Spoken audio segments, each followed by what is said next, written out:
Vía Pública. ¿Cómo están ustedes? Muy buenas noches, bienvenidos a Vía Pública.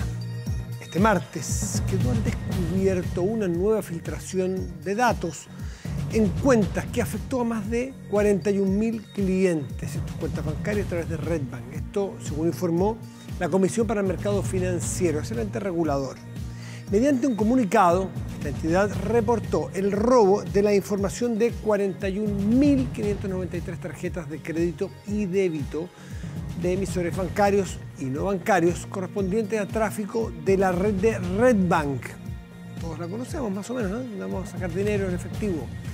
Bueno, hoy en conferencia de prensa esta Comisión para el Mercado Financiero señaló que sigue monitoreando la situación y supervisando de cerca que se adopten todas las medidas necesarias para resguardar a los clientes.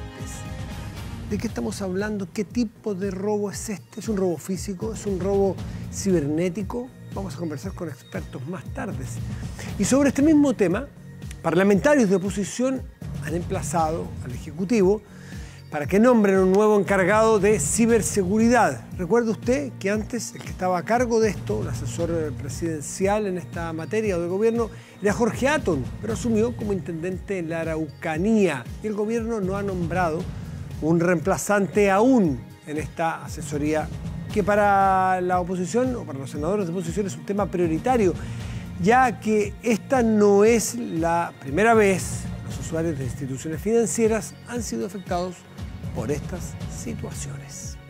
Vamos a la pantalla, ¿le parece? Y en la pantalla tenemos la pregunta del día y tiene que ver con un tema totalmente distinto al que le estábamos contando.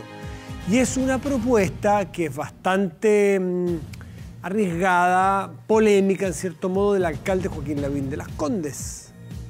¿Estás de acuerdo con esta creación de una brigada de menores de edad para fiscalizar la venta de alcohol en Las Condes? Sabemos que a los menores de edad no se les puede vender alcohol, pero muchas veces es complicado detectar dónde se les está vendiendo alcohol a los menores. Con ellos sería más fácil, porque si les venden a ellos, bueno, inmediatamente quedan fiscalizados. Pero, naturalmente, usted sabe por qué se presenta la polémica, porque uno no sabe cómo van a actuar al ser menores de edad, cómo van a operar estos fiscalizadores. Es delicado y en fin, eso va a generar una polémica que seguramente la vamos a tener en los medios, vamos a tener el propio alcalde Lavín hablando sobre esto de aquí en adelante. Nos pasamos a un tercer tema y aquí vamos a profundizar en este, porque tenemos invitado.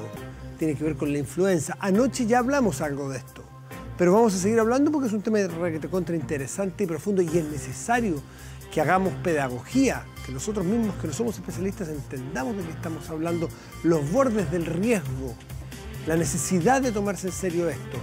Alexis Kalergis, director del Instituto Milenio de Inmunología e Inmunoterapia, IMII, y académico de la Universidad Católica, especialista en virus y bacterias, además de creador de la vacuna chilena contra el virus sincicial. Está con nosotros, tremendo invitado. Muchísimas gracias, Alexis Kalergis. Muy bien. Tenía miedo de no pronunciar bien su apellido. Gracias por estar aquí, pues. Muy buenas noches. Buenas noches, Matías. Gracias por la invitación a esta conversación. Sí, una conversación muy importante porque la divulgación científica en general es muy importante, pero en este caso es más que divulgación científica, es de uso habitual, doméstico, de ciudadanos comunes y corrientes, y tenemos que hacer pedagogía para que entendamos, porque hay una suerte de, no decir pánico, por suerte, pero preocupación desmedida, a su juicio, lo que está ocurriendo. Bueno, buenas noches, gracias por la invitación, gracias a la audiencia que nos está escuchando. Sí, efectivamente, yo creo que estos son temas importantes a discutir. Esta semana, no sé, una nota interesante, que optimista, una persona con la que típicamente me corto el pelo, que es un señor que se llama Segundo Novoa, que tiene una peluquería en Moneda entre San Antonio y Miraflores, me contó que se había vacunado, tiene 74 años. 74. Claro. Grupo de riesgo. Absolutamente. Total. Entonces, le pregunté, bueno, ¿cuánto tiempo lleva vacunando? O sea, a mí me he estado vacunando los últimos 2 o 3 años, y se dio cuenta que era importante hacerlo, y me puso contento, que veo que hay un cambio, una comprensión en que este tema es importante y tenemos herramientas en este caso. Ahora, don Segundo es, no sé si la excepción, pero no es mayoría. Claro. Porque en ese segmento, según nos contaba, usted dice que anoche vio la entrevista del doctor París, nos comentaba que está muy bajo el promedio la vacunación en mayores de 65 años, que es entonces es preocupante, que es grupo de riesgo. Un grupo de riesgo, están entre el 64%, uno de los más bajos. Entonces, yo creo que hay que incentivar, porque efectivamente hemos visto este año en particular con influenza que el brote ha sido distinto, ¿verdad? Un poco más agresivo. Y estos virus son año a año distintos y ese es, entiendo, el motivo de nuestra conversación. Sí, uno de los temas centrales que vamos a conversar. Claro, y ese fenómeno se puede prevenir efectivamente, la enfermedad severa que pueden causar estos microbios gracias a las vacunas. Antes de entrar en el fondo de la mutación o del cambio que pudiera tener, preguntarle si a su juicio estamos en un año particularmente alto, particularmente peligroso. ¿Cabe esta suerte de, no sé si alarma, pues no es alarma, pero preocupación de que pueda en un momento desbordarse eventualmente? Por eso hay que hacer esta pedagogía y calma. Bueno, este año, al igual que todos los años, estos agentes virales empiezan a dominar el invierno y tienen diferentes frecuencias. Estamos en un momento de aumento en influenza y vemos que está empezando a aumentar, por ejemplo, el sincicial y, por lo tanto, año a año hay preocupación. Este año ha habido, evidentemente, una mayor discusión en torno a la vacunación. Yo creo que la población se dio cuenta de la necesidad de vacunarse quizás un poquito más tardío que años anteriores. ¿Cuándo debería partir la vacunación para un tema como este? Claro, entre marzo y abril. ¿Con tanta anticipación? Normalmente 3 semanas, 4 semanas son necesarias para desarrollar una inmunidad efectiva. Pero ya entre abril y mayo, ¿verdad? Son momentos en los cuales uno puede ya vacunarse y empezar a desarrollar inmunidad. ¿Y cuánto dura el efecto de esta vacuna? Bueno, esta vacuna se recomienda año a año y eso tiene que ver justamente con una de las particularidades que tiene el virus de influenza que puede cambiar. Y ese cambio obliga a que las personas se vuelvan a vacunar, dado que la inmunidad que se generó con la vacuna del año anterior protege típicamente contra las cepas que están circulando en ese año en curso. Pero cambió el virus. En H1N1, entiendo, este año es que está atacando con más fuerza. Claro, el que más problema ha causado este año es justamente el H1N1. Y estos virus tienen la particularidad, justamente, y en el caso del virus de influenza, es fascinante la biología molecular en este virus, porque tiene un genoma que está compuesto por... Una arquitectura... Claro, sí, que está compuesto por 8 segmentos, y esos segmentos codifican para este virus completo. Y en particular algunos elementos que están en la superficie del virus, que son justamente los que nuestros anticuerpos reconocen, son los que cambian. Entonces, si es que hay un cambio de... revestimiento, no es la arquitectura interior, sino que el revestimiento del virus. El revestimiento del virus es lo que normalmente elementos de nuestro sistema inmune, que se llaman anticuerpos, lo reconocen, ¿verdad? Y evitan de que infecte nuestras células y de esa manera disminuyen la severidad de la enfermedad. ¿Y si cambió este revestimiento del virus y nosotros nos seguimos vacunando con la misma vacuna, si fuese esa, es parte de la pregunta, ¿va a tener efecto? ¿O estamos teniendo una vacuna distinta? Una vacuna de un año anterior puede tener cierto nivel de protección porque el cambio no es completo.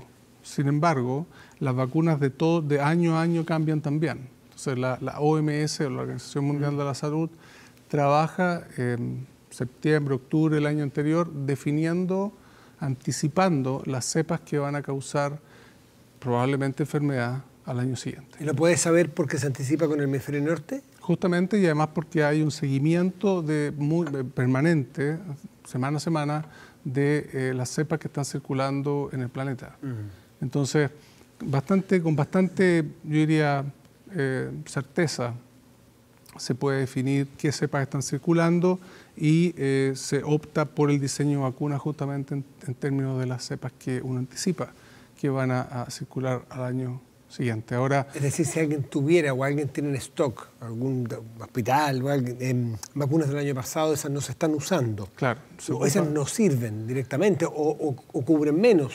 Claro, cubren menos y se recomienda usar las cepas que están recomendadas por la OMS para el año en curso.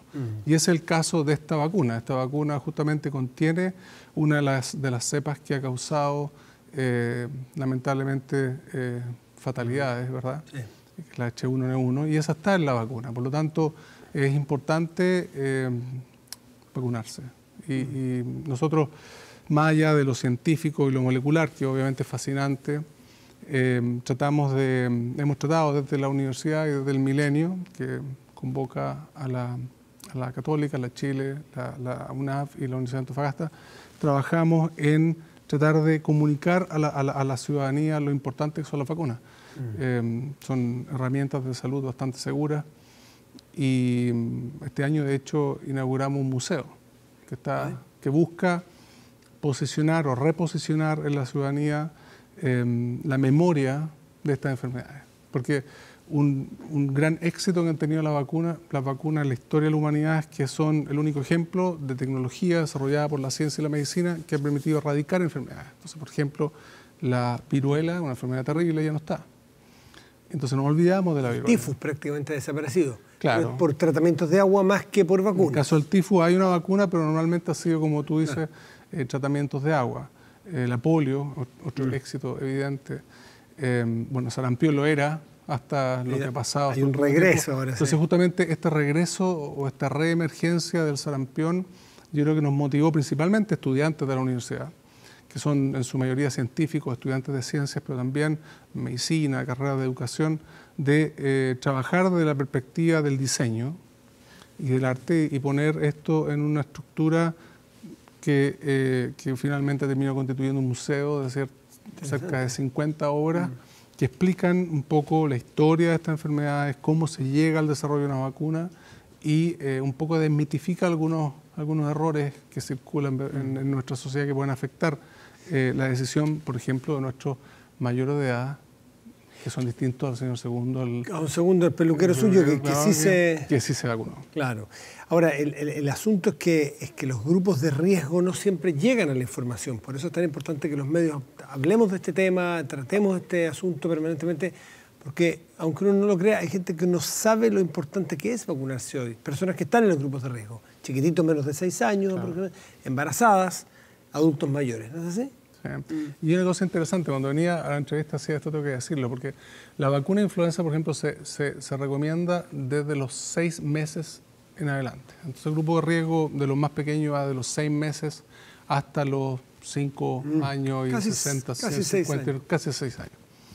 ¿Qué pasa con los bebés de 0 a 6 meses que no se pueden vacunar porque no está recomendada la vacuna para ellos? Bueno, ellos dependen de que los demás que los rodean estén vacunados. Porque si esas personas no están vacunadas y se infectan con el virus de influenza, lo más probable es que los contagien y contagien a esta población que no puede recibir la vacuna porque no está recomendada. Buen punto. ¿Se contagia con son estos virus, con los estornudos? Como hablábamos al comienzo, como son maestros del camuflaje y de la evasión, los virus también son expertos en el contagio. Son partículas obviamente invisibles a la vista y pueden resistir las condiciones ambientales y eventualmente causar contagio. Entonces, si una persona se vacuna, tiene menos posibilidades de contagiar a alguien que, por ejemplo, no se puede vacunar por razones como estamos hablando, claro, de los niños más pequeños. Entonces, los bebés menores de 6 meses, dependen claramente de que los adultos... Su entorno esté súper protegido. Aunque no estén en los grupos de riesgo. Vacunar. Aunque ellos no estén en los grupos de riesgo. Tal cual. Doctor Kallergis, la vacuna que viene a Chile, ¿tiene un diseño especial para la población chilena? ¿O yo puedo mandar la misma a Perú, a Argentina, Venezuela, Brasil, o la que se usó en España o en Bélgica el año pasado, porque viene del hemisferio norte? Esta pregunta me encanta, porque, bueno, efectivamente es una vacuna que está diseñada para cepas del hemisferio sur, ¿verdad? Yeah. De influenza. Pero creo que otro elemento fundamental a tener en cuenta es la capacidad de los países de manufacturar sus propias vacunas, porque los agentes infecciosos son virus como influenza o bacterias, ¿verdad?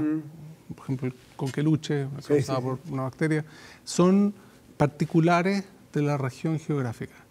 y nuestros virus y bacterias que causan las mismas enfermedades, por ejemplo, influenza o la bacteria que causa la tos convulsiva, pueden tener diferencias respecto a diferencias en la secuencia, en su estructura, ¿verdad? Son el mismo virus, pero son levemente distintos. ¿Entre países cercanos? Por ejemplo, entre países cercanos es más difícil. Más difícil. Entre Chile y Perú, por ejemplo, ¿se usa la misma vacuna? Nosotros ocupamos una vacuna que está diseñada para el hemisferio sur. Para todo el hemisferio sur. Tal cual. Y se lo pregunto porque es bien razonable, o sea, es bien obvio, porque nosotros tenemos un montón de personas que vienen llegando a nuestro país y es importante protegerlas a ellos, uno, con lo que nosotros lo podamos contagiar a ellos, y los virus que traen ellos para acá, porque hay una mezcla cultural y esto es importante tenerlo muy claro. Absolutamente. Por eso es que hemos estado pensando ya hace años en reposicionar el concepto de la manufactura nacional de vacunas. Yo creo que... ¿Nada se hace aquí de esta vacuna? Claro, nosotros importamos, básicamente todos los medicamentos en Chile se importan, entre ellos las vacunas.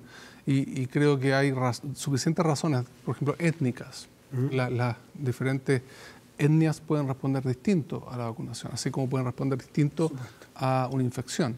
Entonces, esos aspectos que son conocidos desde el punto de vista científico, deberíamos tratar de implementarlos en el diseño y desarrollo de vacunas en Chile. Hasta finales de los 90, en Chile se hacían vacunas. ¿Y por razones económicas se dejó de hacer? Por razones económicas, por razones de inversión en infraestructura, por los estándares internacionales de manufactura. Hay múltiples razones, pero yo creo que Chile ha progresado mucho, principalmente desde el punto de vista del desarrollo científico-tecnológico.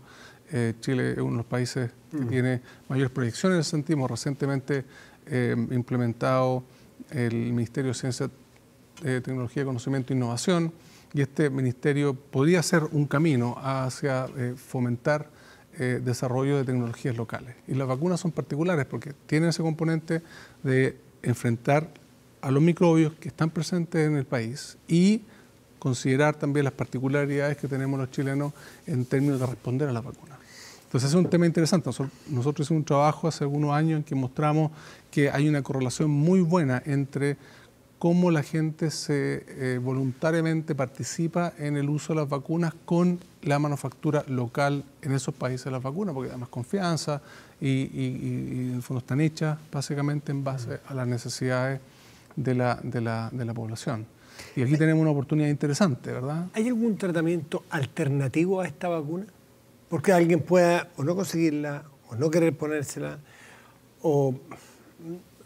No sé, alguien piensa, ¿hay algo medianamente probado o nada le compite ni de cerca? Sí, pero es menos frecuente. Obviamente las medidas de higiene, ¿verdad? Evitar el contagio, el lavarse las manos, el tratar de no exponerse al virus, eso es la primera medida. Segundo, sin duda, la vacuna es la medida más eficiente. Es la más eficiente. Y también hay antivirales, moléculas que pueden específicamente intervenir la replicación del virus.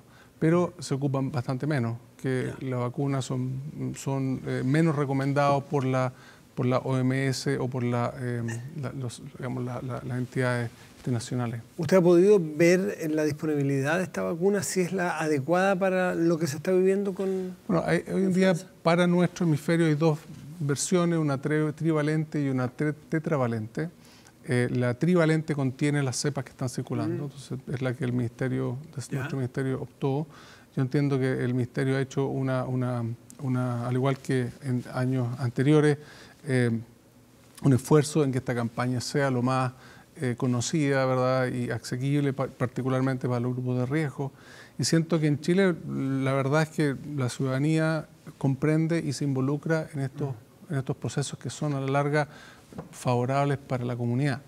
¿Se ha visto disponibilidad adecuada o usted teme que nos podamos quedar cortos? Porque es parte de los temas que se discuten. Sí, yo creo que lo que ocurrió fue justamente un proceso de vacunación que, si bien estuvo en los medios, ¿verdad?, y campañas del Ministerio de Salud, quizás nos demoraba un poquito más los ciudadanos en acercarnos.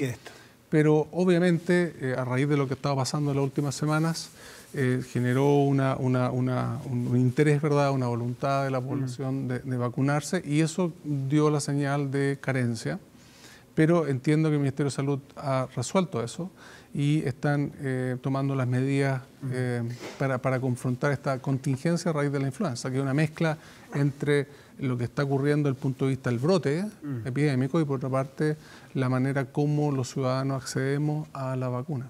Por último, doctor, usted dice que hay dos tipos de vacunas, la trivalente y la tetravalente. Claro.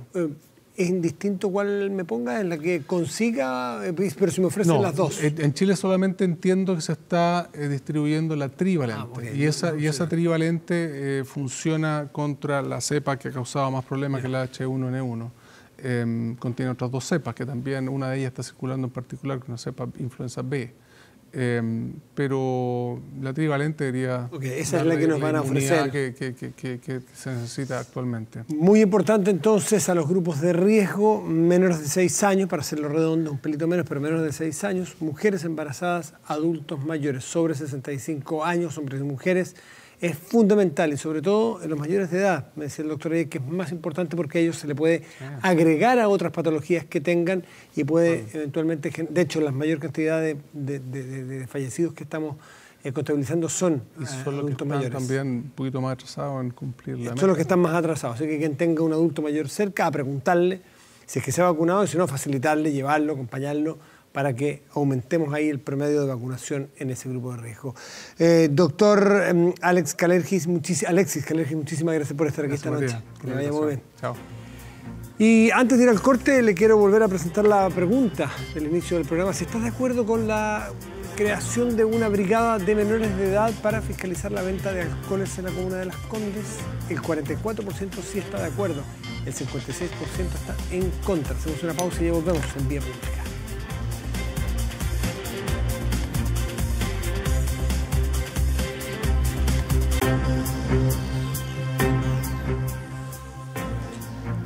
Se supo en las últimas horas, el último día, de una filtración en tarjetas de crédito y débito filtración de datos de 41.593 tarjetas. Hasta ahora, para su tranquilidad, solamente 82 casos de fraude a partir de esta filtración. Es ínfimo, 0,1%, o sea, es 0,2%, debe ser muy bajito. Pero de todas maneras preocupa. No preocupa los casos de fraude que se pudieron haber hecho, sino que preocupa el por qué se filtran, desaparecen, manipulan 41.000 o los que fueran. ¿Por qué si uno tiene las tarjetas y tiene un banco y confía, suceden estas cosas? Esa pregunta la tenemos todos como usuarios, pero hay expertos aquí que nos pueden contestar mejor. ¿Qué está pasando? ¿Cómo cuidarnos? Porque la tecnología a veces se nos va un poco de las manos en el manejo. Está tan sofisticada. Dagmar Pierce es director de Ingeniería Civil Informática de la Universidad de San Sebastián. Muchas gracias por estar aquí. Muchas gracias, Matías, por la invitación. Muy amable. Y también nos acompaña Ricardo Dorado, director de Crecimiento de la Fundación País Digital. Ricardo, gracias por estar aquí. Muchas gracias, Matías. ¿Se trata de qué tipo de filtración ¿De algo físico? ¿Que alguien saca datos de una lista, las imprime y se las lleva? ¿O se trata de alguien entra de manera surrepticia por las redes, por los sistemas y saca bases de datos y las manipula? Ya, a ver, va para mí la pregunta, parece. Por supuesto. Matías, a ver, en esta oportunidad parece que hubo una filtración en términos de manejo de las tarjetas de Red Bank. Tenía que considerar que los head holders que tenemos en este sistema de proceso está Red Bank, está Transbank, están las entidades que hacen productos de servicio, están las entidades bancarias, está la Comisión de Mercado Financiero, está la Superintendencia de Bancos y algo no menor que yo creo que es bueno sacarlo a relucir en esta oportunidad, que el año pasado se creó la Comisión Interministerial de Ciberseguridad. Claro. El robo de tarjeta, al contrario que... porque el año pasado también tuvimos una cantidad de robo de 80 y tantas mil tarjetas, me parece también que se filtraron, pero ahí se filtraron datos. En esta oportunidad también hubo una persona que también infringió algunas normas y, en la formación de las tarjetas Red Bank, pasaron los datos de las personas y toda la información que está detrás de algún individuo y está prófugo, por lo que tengo entendido. En este caso. En este caso. En este caso hay una persona que se busca. Sí, una persona, y parece que estaban viendo más personas en las cuales filtraron la información. Hay que considerar de que Red Bank, el que hace las tarjetas tienen ciertas características físicas y tecnológicas. Y es por eso que a lo mejor conversábamos con Ricardo de que en esta oportunidad yo escuché de que se decía que no era un problema de ciberseguridad. Entonces, yo creo que era un problema de un acto delictivo común, entre comillas, dentro de una institución que podía manejar esas tarjetas. Exactamente. Pero... ¿No estás de acuerdo tú con eso? No, yo no estoy de acuerdo con eso. De todas maneras, ¿te parece un problema de ciberseguridad? Sí, a ver... ¿Estás de acuerdo tú en eso, Ricardo? Lo que pasa es que hay dos hipótesis ahí. Está la hipótesis de que en el fondo es un hardware y está la hipótesis de que si fue un ataque interno, esa persona de alguna u otra forma tenía ciertos privilegios que le daba acceso para tener acceso a información relevante. Y esa información relevante tiene un valor en el mercado informal. Ya, pero ahí es distinto. Vamos a poner casos hipotéticos. Un empleado de una institución que tiene acceso por privilegios, pero que trabaja en una institución que maneja esto, entra no por la falla de los sistemas, sino que entra por un acto de deshonestidad o abuso de confianza. Distinto a alguien externo que entra por las fallas de seguridad del sistema, ¿me entiendes? Es distinto, ¿o no? Depende, porque si esa persona fue un canal, por ejemplo, para poder ejecutar un programa y darle acceso a un agente externo para que esa persona entonces tuviera acceso a esa red y empezar a navegar dentro de los servidores de las empresas y buscar dónde está el activo valioso para poder ahí hacer en el fondo el delito. Bueno, ahí claro, ahí estaríamos frente a un problema de diseño del sistema. Exactamente. ¿Tú por qué crees, Dagmar, que es ciberseguridad? Claro, esos problemas de sistema, efectivamente estamos hablando de que ahí falla la infraestructura TI internamente dentro de la institución. Y esto está dentro del marco del problema de ciberseguridad, los procedimientos internos, todo lo que sea conectividad, los software, los firewall, etcétera, toda la maquinaria que está detrás. ¿Por qué yo digo de que es bueno ir cambiando el concepto, es bueno ir, sacando ciertos paradigmas? Una tarjeta de crédito en estos momentos, al contrario a la tarjeta de crédito anteriores de que tú tenías una banda magnética, claro, que eran totalmente que uno pasaba y hay una huella magnética, uno lo pasa. Ya. Una tarjeta actual es una tarjeta en la cual es casi un mini computador. Es un chip de que tiene la capacidad... A ver, ¿qué es lo que es ciberseguridad? Ciberseguridad son todos los hardware, software, archivos, metadatos, etcétera, que están relacionados para que se produzca la información entre diferentes actores, object holders. Entonces, cualquier vulnerabilidad o cualquier amenaza que infringe alguna problemática de este tipo está dentro del marco de ciberseguridad.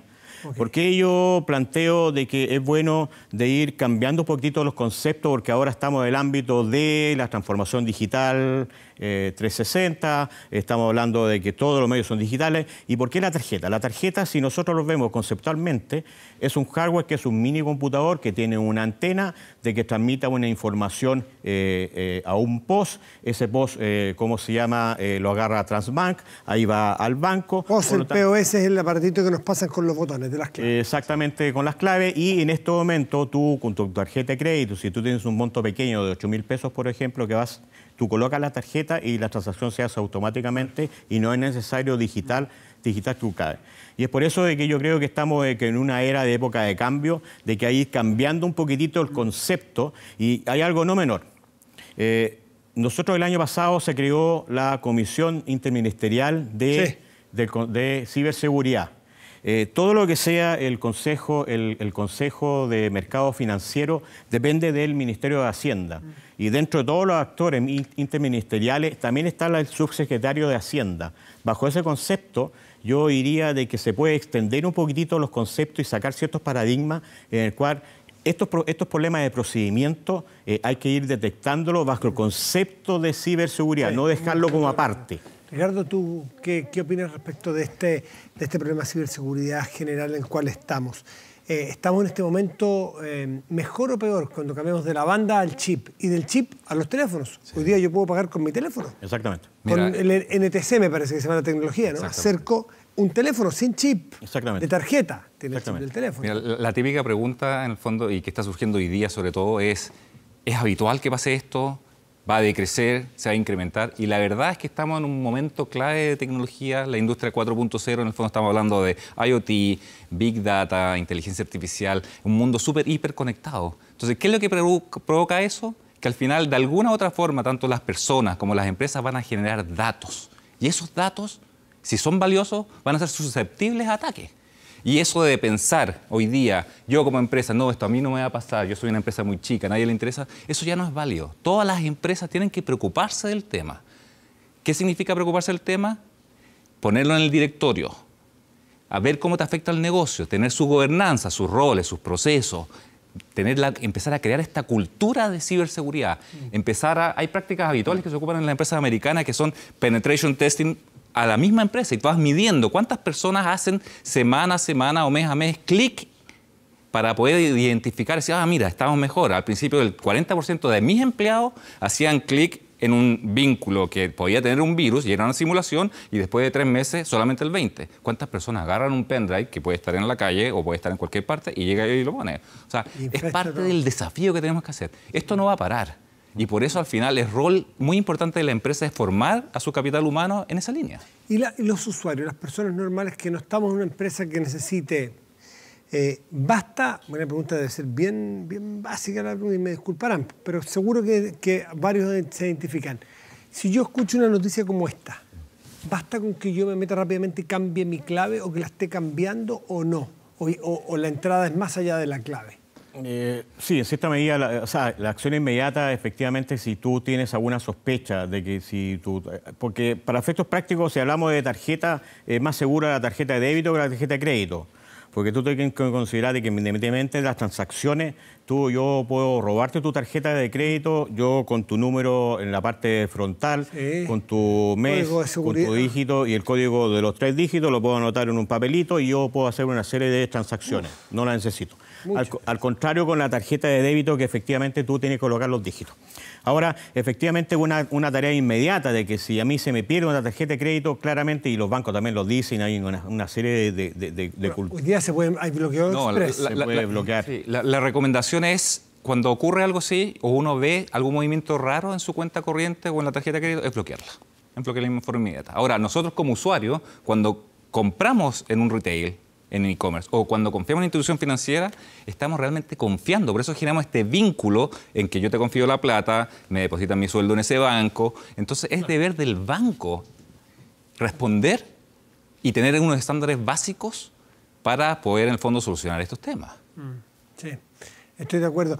No me hablaron sobre el cambio de clave, o eso es demasiado básico y que los ciberataques están por sobre la seguridad de una clave de 4 dígitos. Todo lo que sea el cambio de clave, yo creo que es un concepto básico que lo deben tener todas las personas o usuarios que ocupa su computador, ocupa hacer transacciones, que sea hiperalfanumérico y con signo, etcétera. Ese es un tema. Efectivamente, ahora se están dando mucho más con todo lo que sea sistema biométrico que uno puede pasar a mejor dependiendo del rango del dedo. O la autentificación de 2 fases también. Claro. ¿Qué es eso? Una autentificación de 2 fases, que en el fondo te llega una alerta y te dice, ¿eres tú, Ricardo Dorado, el que está haciendo esa operación? Por favor, ingresa aquí tu password. Entonces ingresas 2 veces tu password. Tienes una clave normal y tienes tu segunda clave como backup. Y eso funciona también para el Dropbox, para Gmail, para tu cuenta en LinkedIn. Entonces empiezas a proteger un poco más tu ambiente personal, que al final todos nosotros tenemos una huella digital hoy día. Exactamente. Ustedes que son, me imagino, no solo expertos, sino que compradores como cualquiera de nosotros, o pagan cuentas, ¿ustedes compran artículos en páginas o en lugares que no les merezca una confianza grande, grandes retailers chilenos o extranjeros, o si quieren comprar, qué sé yo, no sé, cualquier cosa, un enchufe, una plancha, en un lugar que les parece barato pero que ni conocen la procedencia, ¿lo hacen? ¿Meten sus datos? No sería sano. Yo creo que en este momento también hemos ido aprendiendo. Por ejemplo, los Cyber Monday, en este momento, antiguamente toda la empresa podía a lo mejor hacer transacciones y se metían en esto, pero la Cámara de Comercio, ¿cómo se llama? Ya marcó súper claro de las normas de seguridad que tenían que tener, tienen que ser los sistemas encriptados.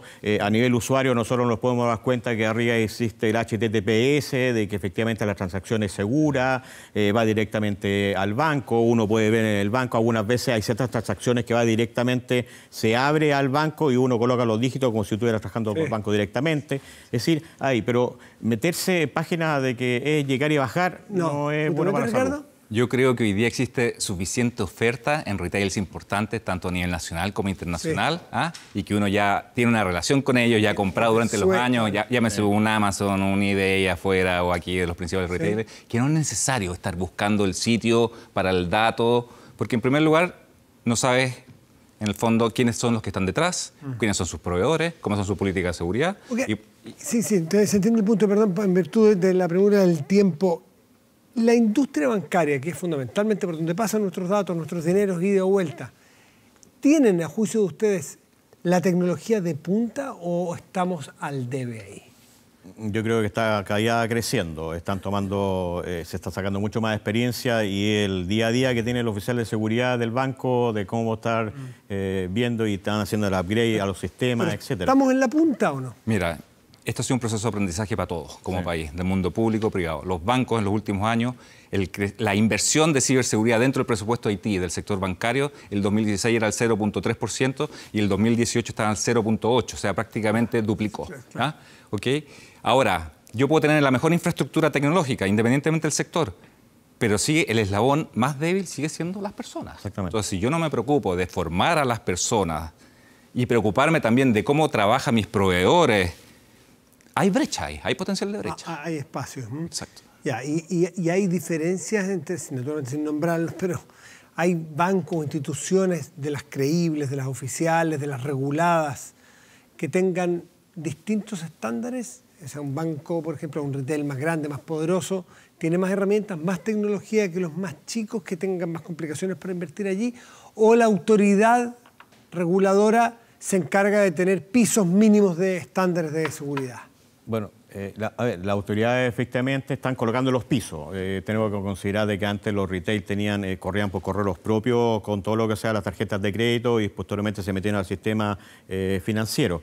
Claramente lo que lo han llevado a la vanguardia en este momento ha sido las entidades más formales, entidades bancarias, y ahí se ha ido embarcando el resto de entidades financieras, llámese retail, que están ofreciendo... el piso hoy día es el adecuado. Está más alto, sí. El techo me dijeron que todavía puede que falten. Lo que pasa es que estamos en un proceso de aprendizaje. Ahora, yo creo que en este proceso todos los bancos han empezado a tener una estructura. Han tenido un CISO, su Chief Information Security Officer, que reporta en el fondo al comité ejecutivo, con su estructura, con su presupuesto. Entonces, por supuestamente, los bancos más grandes tienen una estructura un poco más armada, los que han sufrido brechas han trabajado notablemente para mejorarlo y es un proceso.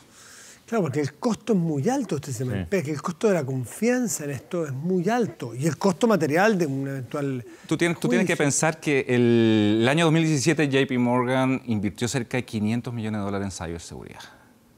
Imagínate eso. Entonces, al final, porque ¿qué es lo que estás tocando? Estás tocando la confianza de tu relación transaccional, ya sea con empresas, con personas, y al final para mí como usuario eso tiene que ser transparente. Yo compro en un lugar y no me estoy preocupando si ellos están certificados o tienen determinados ISO. Para mí en el fondo él me va a dar un servicio y supongo que ellos están haciendo sus respectivos trabajos para poder mejorar y que mi experiencia sea lo más fluida y lo más segura. Han aparecido sistemas, no sé cómo se llaman técnicamente, pero yo les llamo de caja chica. A ver, cuando cada uno de nosotros, yo te tengo que pagar a ti una cuenta de un gasto común, no sé, cualquier cosa, el arreglo, un cambio neumático. ¿Cuántos son? 20.000 pesos. Te transfiero. Tengo que entrar a mi página, tengo que poner una clave, tengo que buscarte a ti, tengo un límite, ¿no es cierto? Los bancos ponen límites hoy día para la primera transacción, salvo que nosotros ya nos hayamos transado dinero. Luego me llega la clave número 2, número 3 y me demoro como 10 minutos. Al final es una pesadilla hacer transferencias todo el día, pero una pesadilla que hay que asumir porque la seguridad la vale. Y han aparecido unos sistemas que uno tiene plata afuera de su cuenta. Sí. Sistemas más livianos. Hay uno hoy día que se llama Match, que usan mucho los cabros más jóvenes. Entiendo que en el mundo es muy común. Y no sé si habrá otros parecidos, no pretendo hacer publicidad ni mucho menos, pero que uno saca dinero, la tiene fuera de su cuenta, es como caja chica y transacción mucho más liviana, con una clave más simple, me pagan y pago. ¿Ustedes conocen esos sistemas? ¿Para allá va la cosa? Para allá va ciertos targets de sectores de la población que efectivamente, ¿cómo se llama? Tiene limitada la cantidad de cupos, no te come toda la tarjeta de crédito. Pero es que esto tiene que ver con la engorroso que se han hecho las y con justa razón, lo engorroso que se han hecho las transacciones, transferirte 10.000 pesos hace tremendamente engorroso. Sí, es que ¿Hay formas más fáciles hoy día o no? Lo que pasa es que ese es un buen sistema para acotar el riesgo y se crean estas tarjetas virtuales con un cupo definido. En primer lugar, para que nosotros hagamos transacciones en forma más segura, si tenemos cierta desconfianza con este comercio que tú decías que no ubicamos y que realmente tiene un producto único que yo tengo que comprar ahí. No lo hago desde mi cuenta. Exacto. Lo hago desde una plata que tengo afuera. Exacto. Y la otra opción es que llegan estas soluciones para llegar a un sector, en el fondo, del punto de vista fintech inclusivo, un sector que no está bancarizado hoy día y que quiere tener un Netflix, pagar un Uber, tener un Spotify, y esa es la forma ideal para poder tenerlo. Está bueno, o sea, como tarjetas fuera de borda, fuera de mis cuentas y no entro cada vez a mi cuenta. Ahora, ¿Me recomiendan ustedes esos sistemas? Sí, yo diría que sí. De hecho, me parece que el Banco del Estado también ahora sí, la cuenta RUT. Hay uno con QR. Exactamente. La cuenta, ahora está la cuenta RUT extendida, entre comillas, de que uno puede ocupar el cupo disponible, tiene una tarjeta Visa, tú podrías hacer transacciones en el extranjero. Las tarjetas que tú hablas, efectivamente, son tarjetas, como decía Ricardo, de que permite hacer estas transacciones pequeñas con el monto que tú tienes, no te van a robar más que eso. Limita, entonces, y ahora tienes que pensar también de que ¿quién hace cheque? No existe. Entonces, estamos hablando de los plásticos. Entonces, tenemos que hacer una optimización del uso de los plásticos, dándole seguridad al uso de los plásticos. Y yo creo que a nivel chileno tenemos todas las normativas y tenemos todas las instituciones públicas para poder hacer una buena interacción para ir mejorando. Y algo no menor, de que el tema de los bancos también ha ido aprendiendo. Porque en los años 2000, 2010, más o menos, efectivamente a lo mejor el área de producción, con el área de incidencia o los problemas de seguridad, algunas veces era un poco más light en los traspasos de las bases de datos de un lado para otro. Ahora no, ahora hay procedimientos internos. Hay procedimientos internos de que hay que loguearse y se hacen auditoría interna informática que te permiten justamente cómo se están moviendo la información. Dagmar y Ricardo, les quiero agradecer a los dos por compartir sus conocimientos. Gracias a ti por la invitación. Y entregarlo porque somos todos usuarios. Está hiperbancarizada esta sociedad. ¿Cuántas tarjetas hay? ¿Cuánto es el parque en Chile de tarjetas? Bueno, aquí en esta mesa yo creo que a lo menos tenemos 7 tarjetas. Ya, pero en Chile, ¿cuántos? ¿En millones? ¿Se cuentan millones? Millones. ¿Qué porcentaje de bancarización tiene nuestro país? ¿Ahí algunas cifras las tienen? No, ustedes no son expertos en banco, pero es alta, me imagino. Yo no te puedo dar el número, no es lo mismo tarjeta, pero si somos 17 millones de habitantes, tenemos 28 millones de smartphones. Si eso consideramos de que cada usuario tiene una red compra y una red, entonces estamos hablando de 17 millones de habitantes, estamos hablando de cerca de más de 40, 50 millones de tarjetas dando vueltas y más encima instituciones o estas tarjetas que tú puedes comprar en el extranjero, las puedes pagar. Entonces está creciendo. Bueno, muchísimas gracias, Ricardo. Gracias a ti, Matías, muy amable, muchas gracias. Hacemos una pausa y ya volvemos aquí en Vía Pública.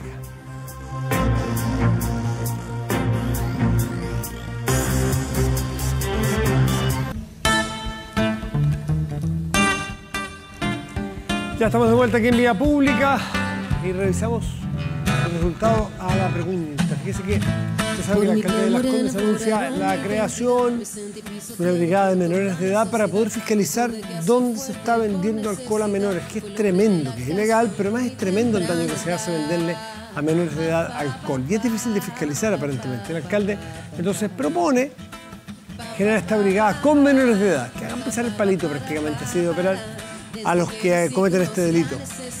Pero tiene su polémica y la va a generar por ser menores de edad estas personas. ¿Está de acuerdo o no está de acuerdo? El 44% está de acuerdo con esta eventual medida, el 56% lo contrario.